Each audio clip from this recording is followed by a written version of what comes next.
교수님, 우리는 X세대인가요? 우리라고 말하지 마세요. X세대입니다. X세대죠. 네. 근데 MZ세대들한테 MZ세대라고 하면 자기들 또 싫어하더라고, 또 왠지. 그쵸. 왜 그런 거예요? 뭐 하여튼 여론 때문에. 여론 때문에 그런 것 같아요. 네. MZ세대에 대해서 별로 좋게 얘기 안 하니까 요즘 MZ세대들 뭐 이런 식으로 네. 좀 얘기하니까. 근데 우리가 이제 자식들도 있고 또 회사 다니는 사람들은 이제 밑에 후배들이 있고 그렇죠. 그런데 부하 직원들. 근데 이 지금 젊은 MZ세대들하고 소통이 안 돼서 되게 힘들어하는 분 되게 많아요. 특히 집안에서도 그렇고 회사 가서도 그렇고. 그렇죠.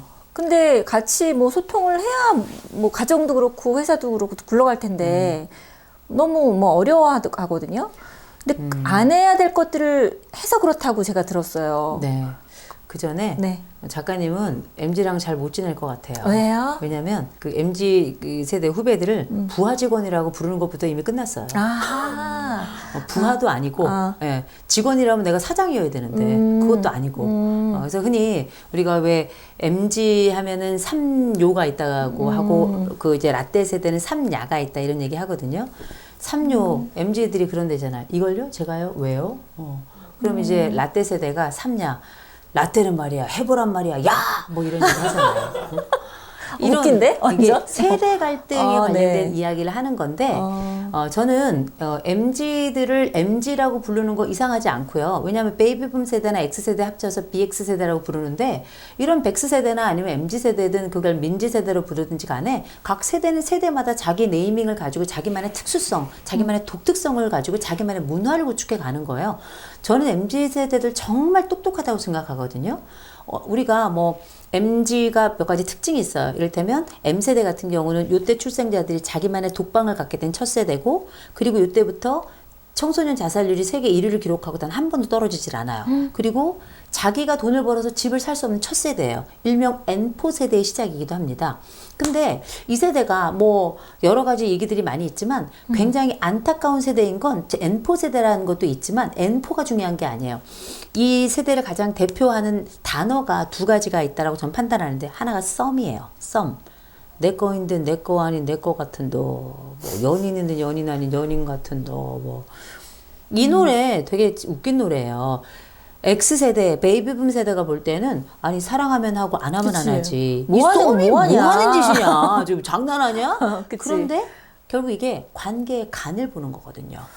관계의 진공 상태 만들어 마음에 안 놓는 들어, 거예요. 마음에 안 안 들어. 들죠. 근데 왜 그러는지를 알아야 돼요. 네, 왜냐면 이유가 있겠죠. 이 네. M세대가 가지고 있는 이 썸이란 단어는 결국 내가 딱 관계의 간을 봐서 될 것 같으면 이 관계 안으로 확 들어가 버리고 안 될 것 같으면 아예 안 들어가 버려요. 역량은 너무 좋고 스펙도 너무 좋고 가진 것도 너무 좋고 요새 MZ들 보세요. 얼마나 예뻐요. 얼마나 멋있어요. 정말 청춘만으로도 아름다운 게 아니라 전체적으로 세대가 거쳐가면서 외모들도 너무 좋아지고 있단 말이에요. 저희 윗세대가 볼 땐 다 가진 것 같은데 왜 얘네들이 이렇게 자기 사랑을 선택하는 게 아니라 간을 받다가 훅 들어가거나 아예 시작하지 않거나 이럴까? 세대의 완벽주의예요. 이때부터 수능 거의 만점 정도 맞지 않으면 스카이를 못 들어가잖아요. 나머지 다 루저처럼 생각하는 뭐 아니면 도세대 속에서 생존한다는 것 자체가 굉장히 어려운 일인데 그렇다 보니 세대의 완벽주의. 완벽주의 옆에는 반드시 강박이란 단어가 붙죠. 완벽주의, 강박이란 말 그 접에는 반드시 불안이 살려 있는 거예요. 이 세대 전반에 깔려 있는 이 불안을 좀 읽어줄 필요가 있어요. 그리고 이 불안의 양태 중에 또 하나 나타나는 게 n분의 1이거든요. 각자 살아가면서 이제 너도 나도 할 거 없이 각자 알아서 자기 먹을 거 알아서 챙기는 거. 그래서 뭐 내가 낼게. 우리가 X세대 때 많이 배웠던 영어 중에 This is on me. 내가 낼게. 오늘은 내가 쏜다. 이런 거 안 하거든요. 이렇게 얘기하는 걸 이제 호구다. 이제 이렇게 부르잖아요. 근데 각자 먹은 거 각자 알아낸 일명 합리의 세대인 겁니다. 그래서 이들이 얘기하고 있는 이제 요청하는 바가 6대 공정이 보통 있어요. 제가 이제 기업에서 많이 강의하는 건데 그게 뭐 경청이나 존중이나 뭐 행동이나 뭐 능력주의 보상 뭐 파트너십 이런 식으로 주제들이 있는데 이걸 자세히 할 건 아니지만 따지고 든다고 생각하는 거예요. 이걸요 제가 왜요 이렇게 조금이라도 더 일하면 무조건 페이해야 되고. 근데 사실 그거 맞는 거거든요. 자본주의 사회 아니에요. 이들이 자본의 아들, 자본의 딸로 그렇게 성장했고 그렇게 교과서를 통해서 배운 대로 그렇게 주장을 하는 거예요. 그런데 윗세대가 볼 땐 본인들하고 적절성, 본인들의 그 적응성을 볼 때는 도무지 납득이 되지 않는 세대이기 때문에 사실 윗세대는 적응하지 못하는 것에 대해서 화가 나 있는 거거든요. 그러니 MZ가 어쩌고저쩌고 얘기하는데 그래서 스스로 자기가 MZ라고 불리는 걸 싫어한다? 이건 MZ들이 강력하게 반발하고 일어날 일이에요. 아니 내가 M세대고 당신들 X세대, 베이비붐 세대, 우리는 X세대, Z세대 이렇게 가는 건데 그게 뭘 엄청난 일이고 대단한 일이라고. 다만 왜 거기에 부정적인 네이밍을 하느냐, 부정적인 라벨을 붙이느냐, 부정적인 문장만 만들어내느냐, 이게 사실 불만인 거거든요. 그래서 제가 이 말씀을 길게 드리는 이유는 간단해요. M세대가 그런 특징을 가지고서 절망의 세대죠. Z세대는 보세요. 이 Z세대 때 무슨 일이 있었냐면 세월호가 터졌어요. 이 친구들은 수학여행을 가지 못해서 추억을 갖지 못한 세대예요. 조금 있어서 코로나가 터져요. 그래서 대학을 갔지만 친구 없는 대학생활, 캠퍼스를 잃어버린 세대가 바로 이 Z세대입니다. 그리고 나서 20세기의 종말인데 또 21세기는 또 제대로 끼지도 못하고 애매한 시기에 태어나서 안 됐다. 안 됐죠. 요 세대, Z세대를 일명 상실의 세대라고 불러요. 절망의 세대인 M세대와 상실의 세대인 Z세대. 그 뒤로 태어난 알파 세대들부터는 신났어요. 얘네들은 다른 인류거든. 머리에 반도체 꽂고 태어난 애들이에요. 완전히 다른 인류예요. 요 M세대하고 Z세대의 그 세대 간 간격이 끼어 있는 그 낀 세대의 그 비극적인 시선을 한번 보시라는 거죠. 그래서 이들이 교과서대로 배운 거를 요청한 바에 대해서 그 윗세대가 이 부분을 걸고 넘어지니까 MZ는 약간 화가 나는 거예요. 그렇게 가르쳤잖아. 그렇게 공부하라고 했고 그렇게 얘기하는 게 똑똑한 거라고 얘기해서 교과서대로 그렇게 살았는데 왜 나한테 이러는 거야? 착한 아이처럼. 이런 노래 나오는 거예요. 그래서 지금부터 말씀드리는 건 MZ세대와 함께 있을 때 하지 말아야 될 몇 가지 좀 말씀드릴 텐데 네. 첫 번째, 반말하지 마세요. 이거 굉장히 중요한 이슈입니다. 얼마 전에 정말 너무 오픈 이야기라고 해야 될 거예요. 저도 얘기를 들으면서 좀 놀라기도 했는데 70대 남자분이 20대 남성에게 얘기한 거예요. 젊은이 나 좀 도와줘. 그랬더니 이 20대 청년이 뭐라 그랬냐. 싫어 늙은이. 이렇게 대답을 한 거예요. 반말하지 말라는 거예요. 기사 같은 데도 나지 않아요? 네, 맞아요. 반말하지 말라는 거예요. 당신도 성인이고 나도 성인이고 오늘 처음 봤고 그리고 당신도 한 표, 투표하면 한 표고 나도 한 표인데 당신이 나에게 왜 반말하냐. 또 내 부모도 나 어렸을 때 나에게 존댓말했다. 이런 세대가 가지고 있는 그 아랫세대를 약간 함부로 하거나 그러니까 윗세대가 볼 때는 친밀감이에요.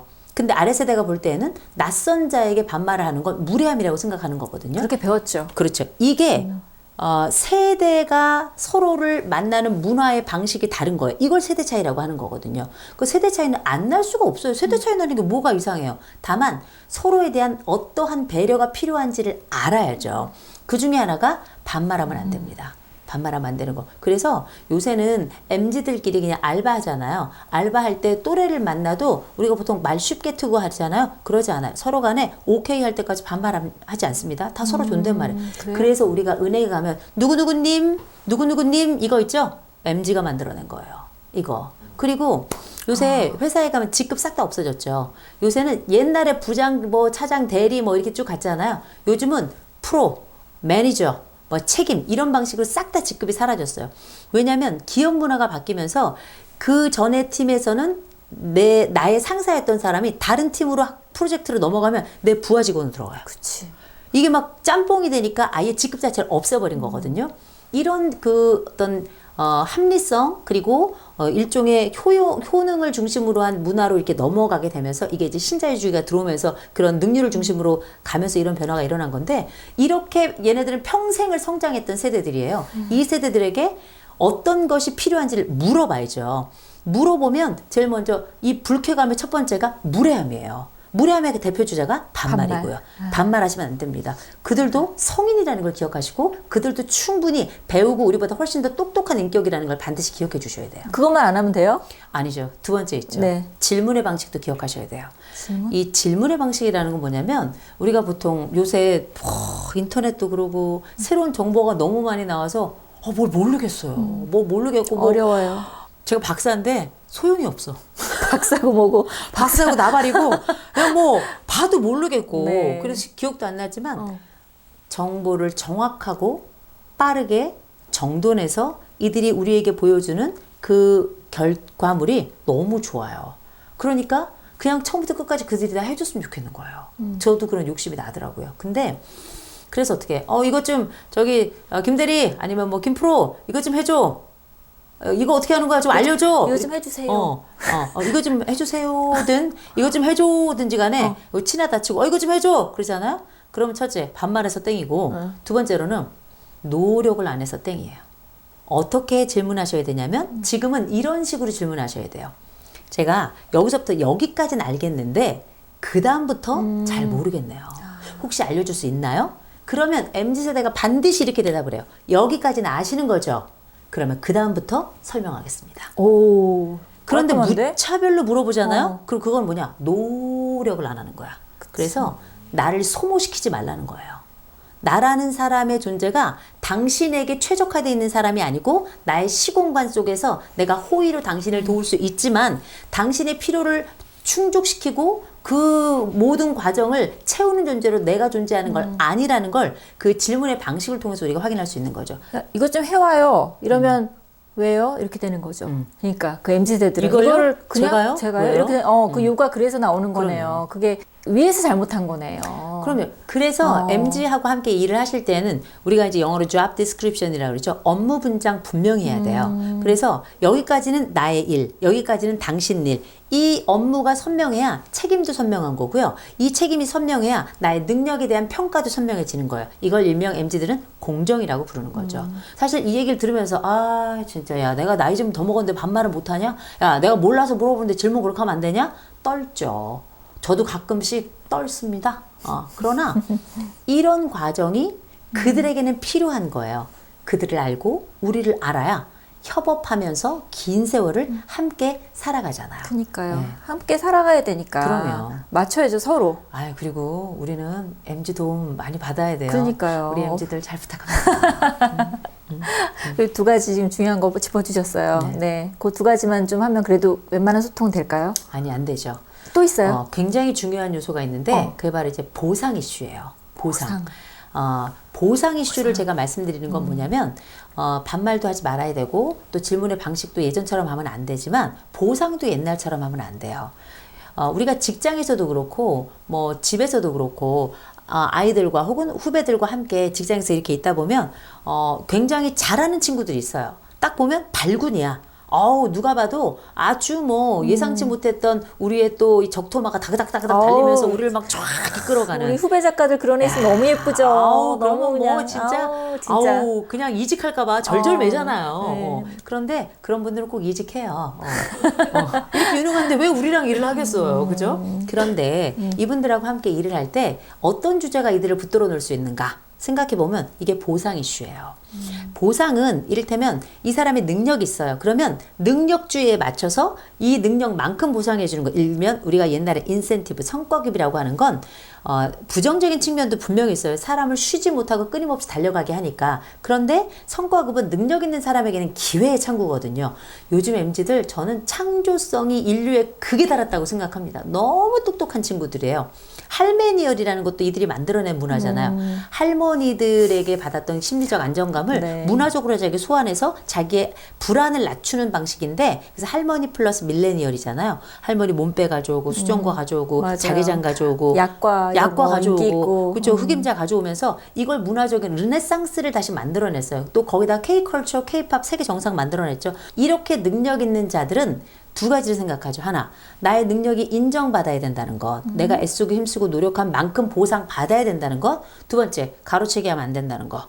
나의 능력과 업적에 대해서 위쪽에서 마치 나의 이름은 없어진 것처럼 바닷가의 모래알처럼 흔적처럼 사라지는 그렇게 배가 지나간 자리처럼 아무도 알지 못하는 것처럼 그렇게 휙 가져버리는 거 완전히 불공정하다고 생각을 하는 거예요. 그거는 지금 제가 생각해도 성질이 올라오는 이야기예요. 근데 우리가 내가 직장 선배로 있는데 이들에게 뭘 선배로서 우리가 월급을 올려주겠어요? 그럴 수는 없어요. 그럴 때 성과 가르치지 않고 그 성과에 반드시 이 사람이 했다는 걸 실명제 넣는 거, 저 굉장히 중요하다고 생각하고요.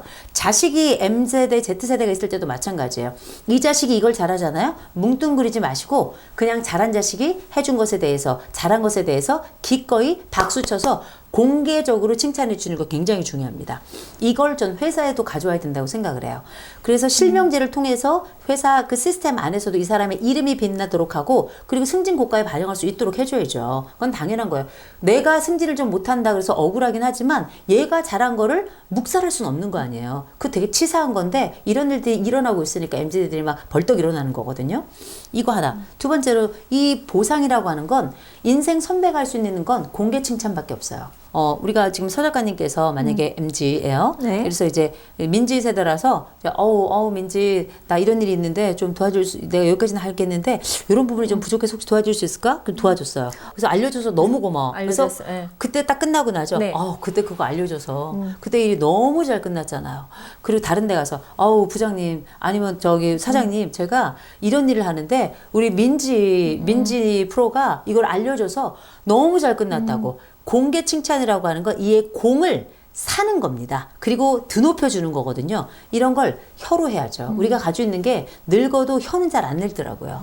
이 살아있는 새치어로 이 사회적 구력이라고 하는 건 결국 어느 시점에 내가 이를 높이고 어느 시점에 이를 낮출지 내가 아는 거거든요. 그의 인생의 멱살을 잡으려고 하면 안 되고 그의 발을 들어서 그 사람이 드높아지도록 하는 게 사실 굉장히 중요한 인생의 보상이에요. 이걸 저는 공개 칭찬이라고 하는 거라, 잘한 사람이 있다? 브라보! 해주셔야 되는 거고요. 그 사람이 잘 돼서 심지어 그 사람이 나보다 더 승진이 빠를 수도 있어요. 그럼 어떻게? 배가 아파. 배가 아파. 그리고 걔가 아팠으면 좋겠어. 네. 막 이런 생각이 들어요. 저만 쓰레기예요? 아니죠. 다 그거는 그래요. 사람이니까. 그러면 그러나 우리가 나이를 먹었다는 건 뭘 얘기하냐면 어느 시점에서 내가 굴욕이고 어느 시점에 굴욕이 아닌지를 판단하는 능력이 있다는 거거든요. 내 후보가 나보다 잘 된다는 건 내가 그만큼 못된 걸 속상하지만 그럼에도 불구하고 나는 멋진 상사였다는 얘기예요. 그 정도의 심리적 굴욕을 사회생활하면서 갖췄다면 저는 그분을 어른이라고 좀 그렇게 부르고 싶습니다. 그 친구도 그거를 존경할 거예요. 그럼요. 마음으로. 그래서 끝까지 잊지 않고 또 같이 함께 갈 수 있는 또 원동력이 될 수 있을 것 같아요. 그럼요. 네네. 자, 우리가 그래서 MG와 함께 살아가기 위해서 저는 세 가지 기억하셨으면 좋겠습니다. 하나, 반말하시면 안 되고요. 네. 두 번째로는 무례한 방식의 요청 말고 우리가 노력한 만큼을 보여주는 거 중요할 것 같고, 세 번째가 내가 그 사람들과 함께 있을 동안에 가로채게 하지 말고 오히려 보상에 각별히 신경 쓸 것. 이 세 가지 기억하신다면 MG들과 live forever 같이 살 수 있지 않을까요?